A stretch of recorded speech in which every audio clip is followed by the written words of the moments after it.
how do we repair our gut microbiome? After this episode, you're going to learn about what internal factors of health affects the way that you look and the way that you feel. You're going to learn more about how to improve your gut health, manage your cortisol and stress levels, and more.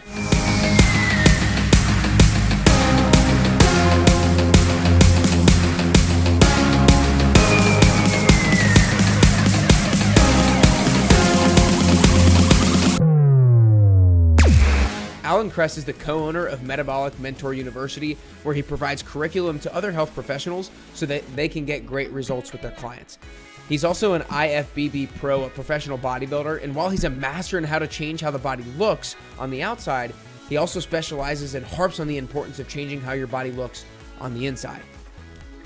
For now, it's time to get closer and closer to your best you with Alan Cress. All right, what's up, everybody, and welcome back to the Best You podcast. Today, I'm super fired up to be joined by Alan Cress. Alan, I think that one of the biggest disservices sometimes that the fitness industry brings to people is it tends to really praise the aesthetics of fitness and health and everything like that, and therefore makes people think about health purely around their body weight, purely around how they look. But we know there's so much more to health, and honestly, focusing on internal health is just as important, if not more important, than looking at your body and how you look. So I really want to talk about internal health today and ask you to start, what are some of the biggest internal health issues that have the biggest effect on how we feel on a regular day basis? I would say the most common thing that we see, because it's so interconnected with every system in the body, is gut health. And obviously the research on that is continuing to evolve. And there's so much more coming out with the gut connected to the brain, but then the effects on the endocrine system, hormones. So when that is off, and it is in so many people because of obviously the diet that they have, the stress and their lifestyle plays a huge part in that as well. It's not just food. It has this kind of trickle down effect into the rest of the system. And the problem with that is people go get labs or get blood work or whatever, and they have all these symptoms with hormones and whatnot. But when you're trying to resolve it, you gotta get back to the root cause. Use a deductive process and ask the right questions, proper assessment. You have high estrogen or this, that, and the other. Okay, don't just treat the estrogen. Is that actually the problem, or is that just a symptom of the actual root cause where it's coming from, which obviously could be the gut? Obviously, it can be just an estrogen issue, but more often than not, when we do our assessments, we dig deep and look at history, background, lifestyle, and a lot of it can be traced back to the microbiome in the gut. So what are some of those things where, when you're digging back into the history of somebody and asking them a lot of questions, what are some of the things that stand out that might lead you to believe that it's a gut microbiome issue? One is obviously the quality of the food that they're consuming. Obviously, today's society is all about convenience. So we tend to go towards things that are fast, which is typically processed, obviously restaurants. And then within that, artificial sweeteners is a huge one, because we all love our diet drinks or energy drinks. And then even with coffee, throwing in tons of sucralose and Splenda and everything. And you never want to create a mindset of good, this is bad for you, you can never have it, but it's always poisons in the dose. Right. And most people are over consuming so many things, and there's no balance there. And then that's what's kind of the tipping point. But people will come back at you and say, well, I've been having X, Y, and Z for the last, 5-7 years. Nothing's wrong with me. Doesn't mean it's not going to happen. Because we see that all the time. And we always do this assessment, deep in history, go back 10 years, 15 years, even 20, to see the timeline of how long they've been using whatever product it may be or whatever food source. That gives us an idea of what the possible issue is. But again, a lot of people in assessments today with coaching, they kind of brush over going back too far. It's okay, well, how do you feel now? Where's your weight at now? What's your goal moving forward? And then they put a plan in place without actually digging back far enough, because the history can tell you a lot and predict a lot moving forward. Right. So let's talk about what gut health actually means. I know personally, I hear a lot about the gut microbiome as this essentially environment of bacteria, and you want more good bacteria than bad bacteria. Then we hear like when you eat probiotic foods and fermented foods, that's what helps to populate the good bacteria. And when you eat like prebiotic foods, that's what helps to feed that good bacteria. Give us a little bit more of a picture of what proper gut health actually means. I would say, like, we always want low-hanging fruit first, right? Because an issue with functional health today is it's a nice kind of buy-in for a lot of people. Like, he does functional health, or this is functional that, and whatever, and they miss so much of the low-hanging fruit, and they overcomplicate, and they go out with these crazy protocols right out of the gate, which honestly they may not even need. They have their place, but I can tell you right now they're being abused at the same time, because people and coaches, they get protocol focused, and you can't treat anybody as a protocol. You got to treat them as the person, right? So that is an issue, but simplicity is, I see too little of fiber being taken in by most people. That little part right there is huge to keep the mucosal lining strong, because it's like, okay, well, what's that little tipping point that causes all these issues and these inflammatory triggers, right? Well, you have the lining of the gut. And then once that you get permeability in that, right? And you eat something, you digest it, it gets into the stomach, but then the little particles can seep through. And then that causes that inflammatory trigger. A little bit, no big deal. Your body can handle that.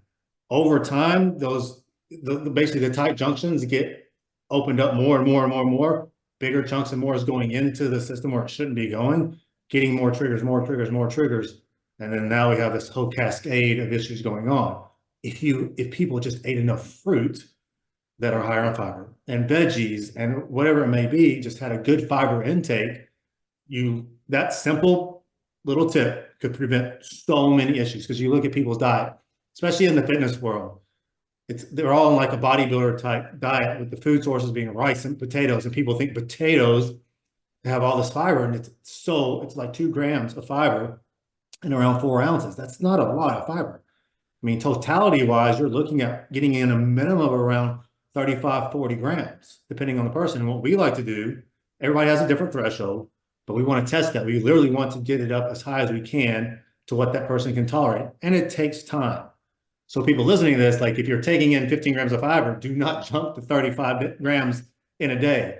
You'll get constipated. There's all kinds of issues that can come from that. It's like baby steps, 5 grams over 2 to 3 weeks, then titrate up a little bit more, and then a little bit more. But adding in simple things, legumes, people don't eat enough, like beans and things like that, butternut squash, these raspberries, like the fruits that actually have a good amount of fiber in. Raspberries, obviously, I think it's around 6 to 7 grams per 100 grams. Then you eat bananas, fine, but you're looking at 1 gram per 100 grams. It's not even comparable. And people, if they paid attention to the little details like this, and that's the whole thing with,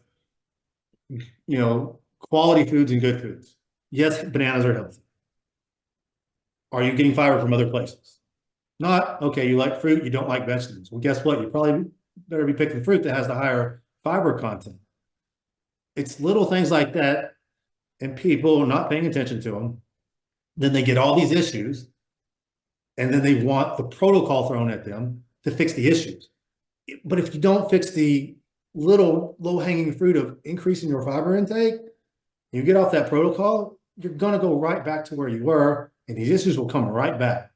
So the starting point for most people, when they're dealing with something like this, is a lot of times in the wrong place. And unfortunately, coaches, not all of them, but a lot of them are starting them in the wrong places and not teaching them the lifestyle part of the equation to correct these things.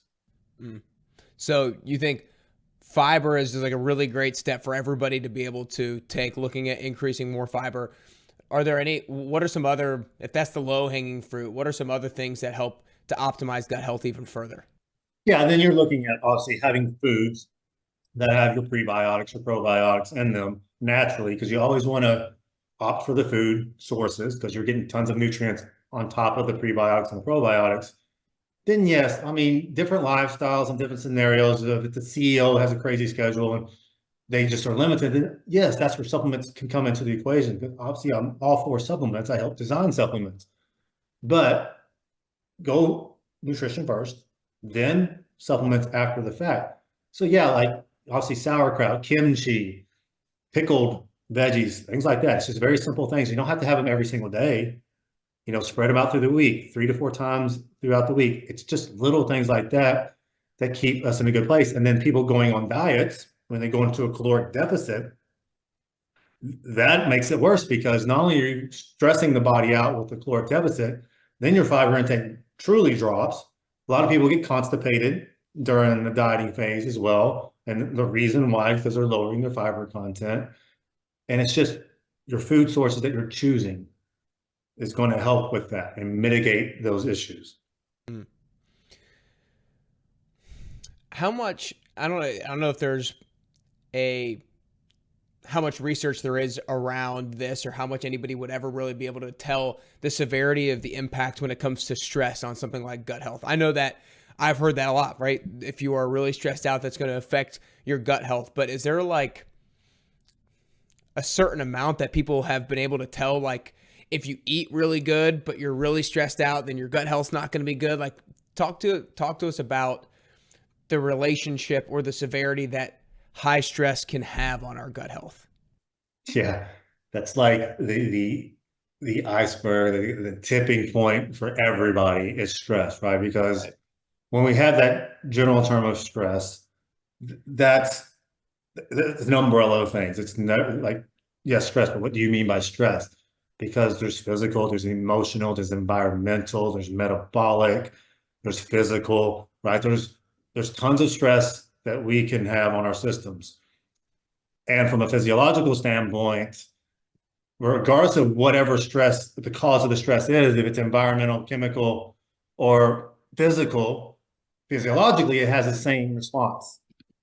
So it doesn't matter what it is, but we all have our threshold, right? And we have layers.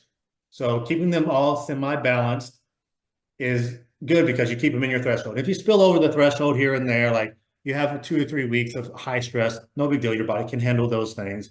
And then you kind of come back to basically homeostasis or normal. You're lowering your allostatic load. But it's when the training part, right? People are training 6 days a week, and then they keep doing that for months and months and months on end. Now you've kind of pushed that threshold up, and you're spilling over constantly. And then all of a sudden you have a financial issues or you break up, and now the emotional side goes up. Now you're spilling over even more, right? And then it just gets higher and higher because they're compounding on top of each other. And then that obviously trickles into the hormonal, the gut, everything else. And it's possible to say, because there's no research that's definitive that says if you have high stress, regardless of what it is, that it's going to affect the gut first, or it's going to affect the hormones first, right? That is definitely an individual thing. We've never seen across the board it go into one direction or the other. I've seen pretty much everything over the years of what stress can actually do to the body in itself, but it's definitely one of the major causes of all the issues that people deal with. And the problem is people are having these lives and they have this stress, but they don't even see it because to them it's normal because it's just their life.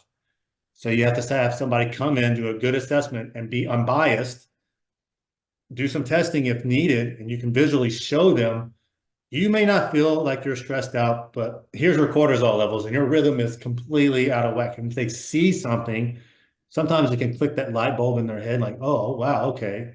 But if you just tell them like you're stressed out and you don't give them any proof or data, a lot of times there's no buy-in. And if there's no buy-in, then they're not going to be compliant a lot of the times and do what they need to do to correct the issues. Let's stay on the cortisol level conversation. We know kind of cortisol as the stress hormone. What are the negative ramifications that actually happen biologically inside of our body when our cortisol levels are kind of consistently at a high level? Yeah, so when you have high cortisol levels, so when cortisol goes up, and obviously it's a good thing at times, like when you're training, you're supposed to have high cortisol because it does positive things. That's literally the only time for the most part, or if obviously you're getting attacked or whatever by somebody and you got to get away. those are times when you want cortisol high, because when cortisol elevates, then you're releasing energy stores into the bloodstream for fuel, right? So you're releasing fatty acids, glucose, and then you're also releasing amino acids into the bloodstream for that readily available fuel source, because you have to have that fuel source to be active and move to do whatever you need to do, whether that's training or getting away from somebody that's trying to rob you. In an instance, that's fun, because then that whatever it is goes away. You stop training, cortisol levels start coming back down. Good. But if it constantly stays high, blood glucose obviously is going to increase from that, because you're pushing all this into the bloodstream itself. Blood glucose is up. So what has to happen when blood glucose is elevated? Your insulin has to be secreted to pull it back down. But your stress isn't going away. So the floodgates are pretty much open. So cortisol is staying high, but then you're shooting insulin up to try to bring it down. It may come down, but then you're going to start having a seesaw battle. Mm-hmm. So then all of a sudden it drops, but it comes down too much too fast. And then all of a sudden that's a stress response again. So then shoots up again, insulin goes up. So you have this constant battle going on between cortisol and insulin, right? They're antagonists of one another. And then obviously high insulin levels. Now you're talking about trigger and going down this road of kidney issues and blood pressure, all kinds of metabolic disease. And again, it's just this trickling effect, because then insulin's high. Insulin's a key converter hormone, right? So now you're looking at, it's this key to testosterone, and now testosterone is going to convert and aromatize more into estrogen. Now estrogen is going to get high, and now you're going to have estrogen dominance, and then that's going to affect thyroid. I mean, you're just having this big storm effect. But again, that's where somebody comes to you like that, right? Well, you got all this shit going on. Where the heck do I start from? And that's the deductive process. Yeah. Okay, well, you got to dig back. Where the event happened, or the major stressor, how long has that stressor been going on? Okay, well, all these things are high. Insulin's high, cortisol, everything's high.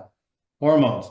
Well, okay, you might want to fix the cortisol stress part before you attempt to try to address your thyroid or your estrogen or whatever. And people don't do that. They put these little products in, dim, whatever it is, to try to get the estrogen down without fixing the cortisol. And then that's low, but then all of a sudden you do fix the cortisol, you're probably going to get low at that point, lower than what needs to be on the threshold. Right. And now you got another message that you got to fix, because you didn't, or you weren't patient enough. And obviously that's a client issue as well, because everybody wants everything as quickly as possible. But fix the cortisol. Once that's calmed down, stress is calmed down, how's the rest of things look now? Not because of this initial cause. That's solved. Now where's your hormones? Well, they could be in a great place without having to do anything else. Yeah, no, I think that's great. Like you said, it's really important to have the questions behind it, because if insulin is really high, maybe a lot of people think like food and potentially taking something, but it might just be come back to the stress, and that's the root of the issue, and you need to fix that. I want to stay on the topic of stress just because it's so important and so prevalent. Obviously, stress comes from a lot of different places, and it's very unique to each individual and how people manage it. So there's not really a blanket answer on how to solve stress. But when you're working with people, are there particular things that you find most useful for mitigating stress? Because I think a lot of people sometimes try to implement stress management practices, but then there's just new things to add into their life, and then that becomes more stressful to add in, when oftentimes you need to just remove things in order to relieve yourself from stress. I guess just from your experience, what are some of the biggest things that actually lead to stress management and positively reducing stress management and therefore decreasing cortisol levels?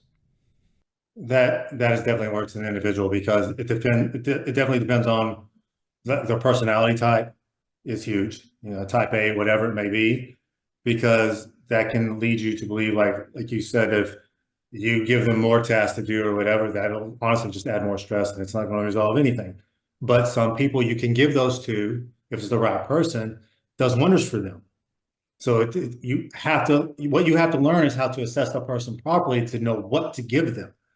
It's the same thing like they're coming to you and they want fat loss or they want to be healthier or whatever, but giving them a strict meal plan right out of the gates is going to drive their stress high because they have so much on their plates to have to weigh and measure food every single meal and eat this exact meal plan laid out for them too. Like it has to be this meal that has no benefit whatsoever. And people are fixated on that. Well, you've got to balance your calories in, calories out. Well, no, let's simplify this. What are their daily habits now from a food perspective? You can always improve anybody, especially if they're coming to you from that perspective.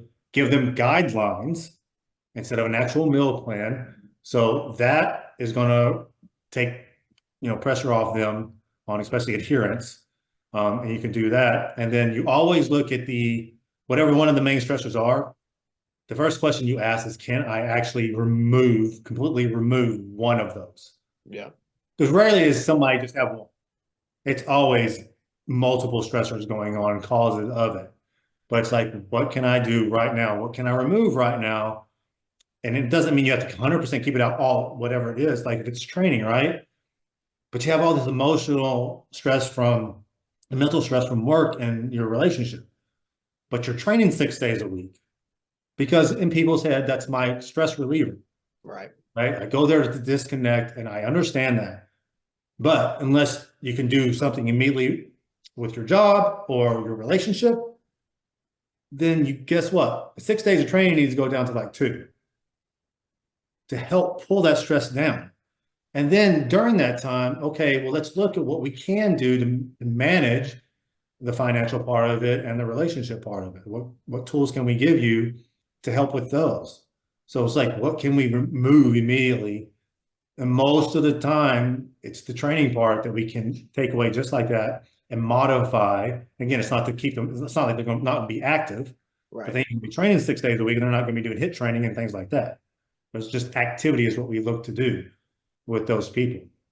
And then we're looking to mitigate. And then sometimes too, if it's too much like emotional mental baggage, you need to refer out to a therapist because we've seen that be the roadblock with a ton of people.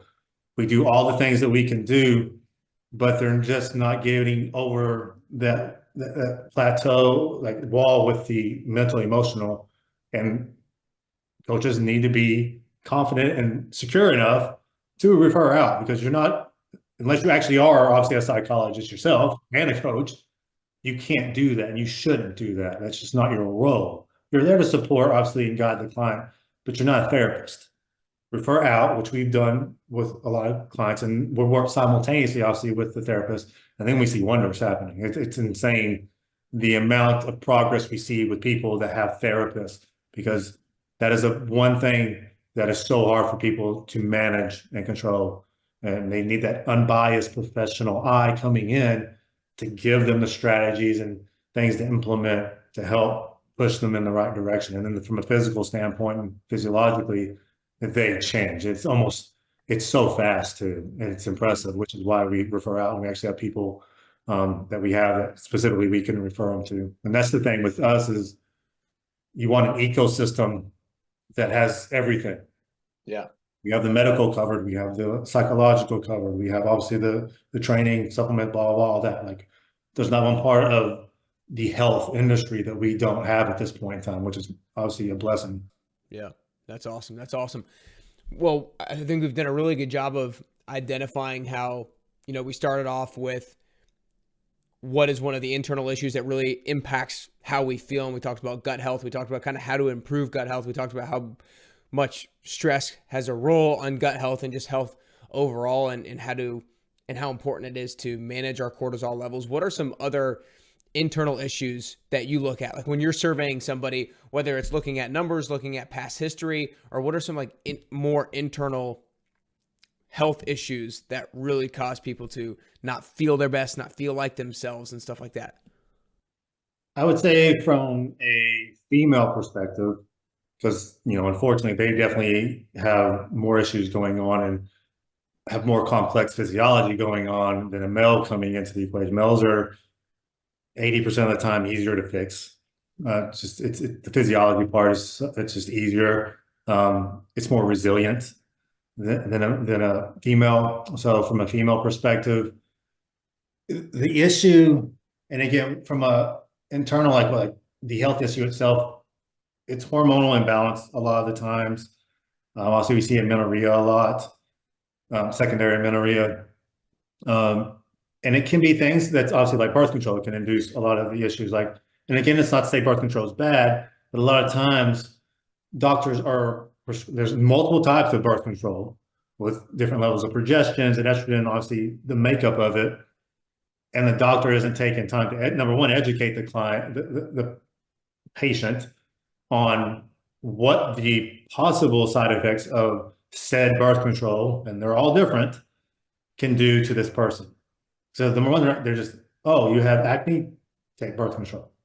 And you have people on this since they're 12, 13 years old because that was their solution, which obviously didn't need to be the case. So like you have the birth control thing, but then you have people overtraining, under eating. Females are very common for this for chronic periods of time. That's obviously going to deplete hormones. You're going to have low progesterone. Then you're going to have irregular menstrual cycles. Obviously, you can have amenorrhea from that, which is a big driver. And obviously, that's the stress part of the equation there. So from a female perspective, it kind of teeters between the hormonal balance and the gut health. Those are the two, we want to say, primary issues that we see with clientele coming in. But again, the drivers behind that is what we need to look at. Right. Because people are so focused on with the functional, the hormones and this, that, and the other. And yes, you need that education. You don't need to be a biochemist. You don't need to understand it to that in depth by any means. I think a lot of coaches are going down too many damn rabbit holes.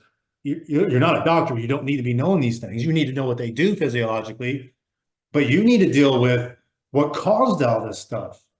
And we keep forgetting to do that a lot of times. And again, I'm not against protocols. I think they're definitely needed in the right context, but you're forgetting the basics in the beginning.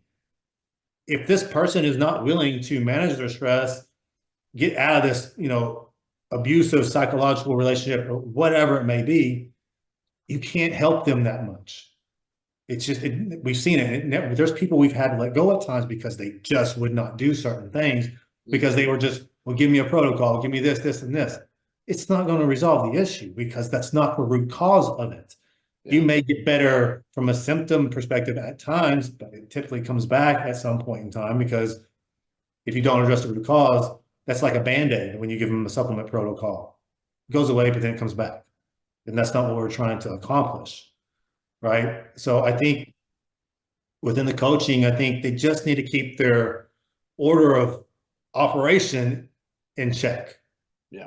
Always. I don't care where the client's coming to you from. They start back here and you teach them this stuff. And if you need to do a protocol along with this, that's fine, but don't forget the basic part of the equation. Because if you give them the protocol and you haven't done this, again, it'll come back. Yeah. They're just messed up again. And then you're just dealing with it all over again. You didn't help anybody. And then they wasted, honestly, and again, from a financial perspective, they're wasting money because now you got all this shit again from a supplement perspective. And that stuff, depending on the issue, is not cheap sometimes.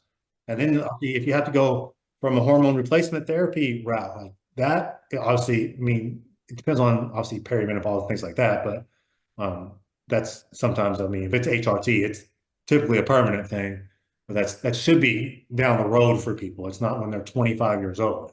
Right.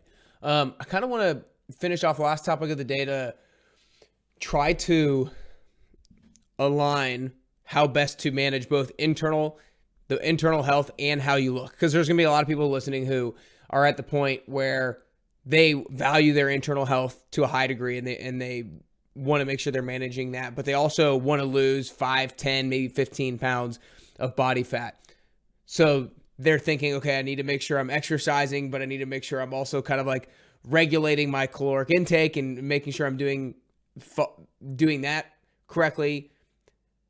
How do you make sure that you are both exercising the right amount, managing your caloric intake, but not to the degree to where you're damaging your metabolism? So like, what are the different things that we can do to make sure that we match kind of the internal health with kind of the aesthetics and how you want to look, if that makes sense? Probably the easiest term for this, for something like this is periodization, right? When we hear periodization, obviously we think of training because that's where obviously it's no more, but periodization, if you look at the definition, it's not directed at training, right? It's just cyclic is all that means. Is you're cycling through things and periods of something, right? Like there's no one best diet, number one. So from the health perspective, and even from the aesthetic perspective, don't fall into the trap of eating the exact same thing, the same amount, break down even from a percentage standpoint of macronutrients all the time, year after year after year. You need periods of variety and variation. And it doesn't have to be an entire year of it. It literally, and that's the periodization. It can be a block of 4-8 weeks. That's enough diversity, number one, to help with your gut microbiome, which is huge. But then because if you do eat one way, regardless of how good the food is and healthy it is, you're still going to be missing certain nutrients, micronutrients. It's just the way it is because lack of diversity. So you're going to be filling in gaps with that. And then also creating what we call metabolic flexibility, right? So your body's ability to use glucose and or fats as a fuel source, which you should, like us here having this conversation, we should be primarily using fatty acids as our fuel source, not glucose, right? But there's some people that aren't efficient at that. I'm just going to eat the same way all the time. So at times, keto is fine for periods. Even like carnivore is fine for periods. You know, Mediterranean, phenomenal diet for just overall health, even performance.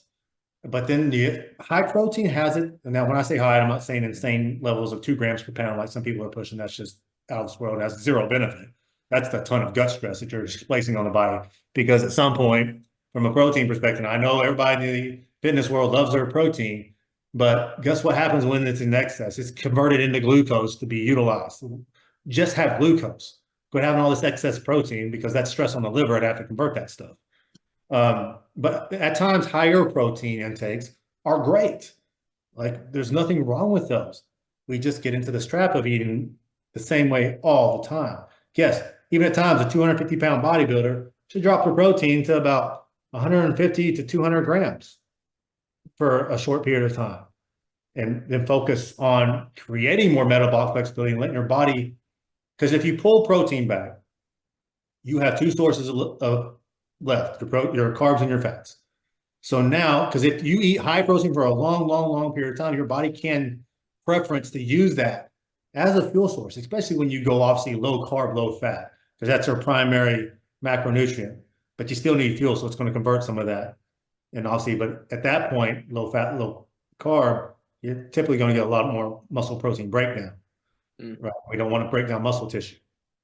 But if you do the shift, you remove the high portion of protein, now your body will switch back to preferencing the fuels that's in abundant, which is going to be fats and or carbs. So like diet variation is just huge, and that's the periodization. You periodize periods of different types of food sources, diet, and do that throughout the year at some time. And obviously the same thing with a training perspective is even if you are focused on one thing, like, and this is honestly just typically shifts into bodybuilders or physique athletes. Yes, typically your goal is hypertrophy, building as much lean tissue as you can. But you shouldn't be doing that 365 days a year. You need little breaks to train other systems of the body, right? And that means your other energy systems, like your aerobic. Yes, you get a little bit in there. I'll walk every day. That's not honestly training your aerobic capacity. It's great for you, but I'm talking about truly training that energy system and training your anaerobic and your aerobic system together, improving your VO2 max. And from a longevity standpoint and mortality, that has the greatest correlation. The higher your VO2 max, typically the longer you're going to live. But people don't even, in the fitness world, don't really look at that or talk about it much. You only see that in performance-based stuff with triathletes and obviously performance-based sports. You don't typically see it in general fitness and bodybuilding type stuff, right? So VO2 max is huge. So doing periods of that stuff is so important, but it's never done. It's typically done in unison with a ton of training because people are so just like, I got to do my weight training 5 days a week, 6 days a week. That's great. But if you try to prioritize aerobic conditioning, and to do that, you need to be doing it like 5 times a week, give or take. Well, that's 5 times of that, plus your 5 or 6 times of weight training, because people don't want to prioritize. Guess what? Their stress is going to go through the roof, because that's a lot to recover from. And people they think they're going to lose all this muscle tissue if they just pull back to 3 days a week or even 4 days a week of weight training, which obviously is not going to happen. You have to do a lot to actually lose muscle tissue. It's been shown in research. You can do 2 days a week of quality, just 2 days a week of quality training to maintain what you have built. As long as your nutrition is on point, you're not going to lose muscle tissue. Will you lose some strength and obviously like sarcoplasmic type, like is the cell's going to shrink a little bit? Sure, of course. But that's not actual muscle loss in and of itself. But people aren't prioritizing energy systems enough. And look, the percentage of bodybuilders out there is so tiny, but everybody's training someone like that. Yeah. Like, please stop. Like, general demographic people or people with jobs and even people that want to look good, that should not be how you program. But that is the way this industry is stuck in. You look at anybody's breakdown of program, it's just pure hypertrophy all the time. That's all they program. And the unfortunate part is they're not learning it, and they just don't know, obviously. But there's a lot of great people out there to learn from to understand these things. I mean, you have Joel Jameson out there, Peter Atera. Like, there's all kinds of people that are putting this information out.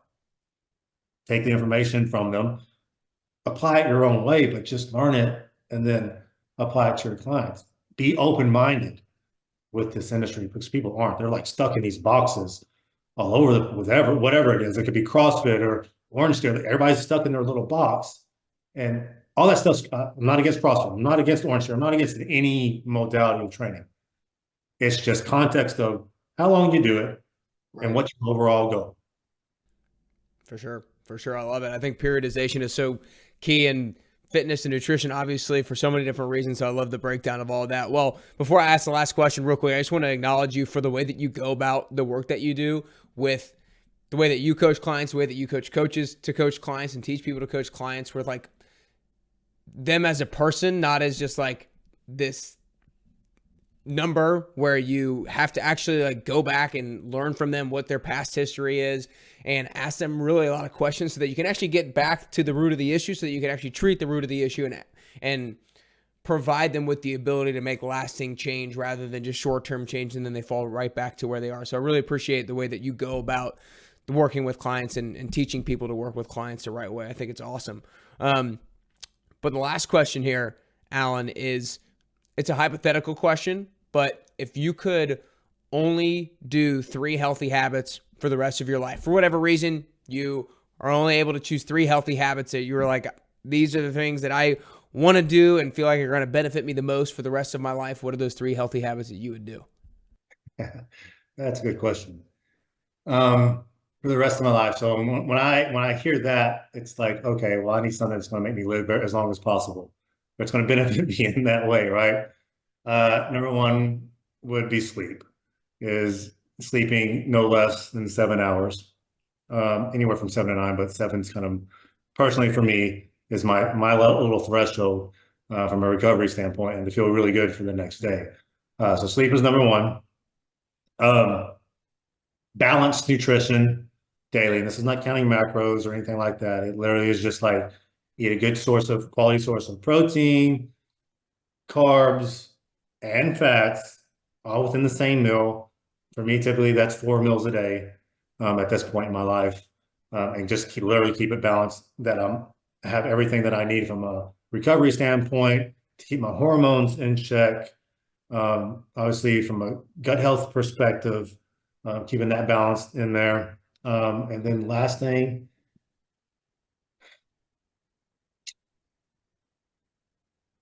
obviously I say exercise instead of like specific modality, because like we just talked about from a periodization standpoint, right, you don't want just one.